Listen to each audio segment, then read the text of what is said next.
लाहौर थाना green town के इलाके से 6 साल बच्ची लापता हो गई। खदीजा को नामालूम खातून के हमरा देखा गया। इसके हवाले से फुटेज भी मंजर आम पर आ चुकी हैं और इस हवाले से हम लोग तफसीलात जानेंगे खुरम मलिक से। जी खुरम, आगाह कीजिएगा।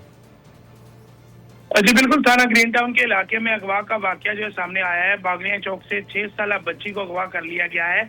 6 साल खदीजा अगवा की सीसीटीवी फुटेज जो है वो भी मंजरेआम पर आ गई है। बोल टीवी की टेलीविजन स्क्रीन पर देखा जा सकता है कि खदीजा को नामालूम खातून को हाथ पकड़े जो है वो दिखाई दे रही है, जबकि सीसीटीवी फुटेज में 6 साल खदीजा को नामालूम खातून रिक्शे में बैठाकर साथ ले जाती है। 6 साल खदीजा अगवा का मुकदमा चाचा की मदीयत में जो है वो दर्ज कर लिया गया है, जबकि 6 साल खदीजा घर से चीज लेने निकली, रास्ता भूल गई। एफआईआर का जो मतन है उसके हवाले से बताया जा रहा है, जबकि 48 घंटे गुजर जाने के बावजूद 6 साल खदीजा को का कुछ जो है वो पता नहीं चल सका।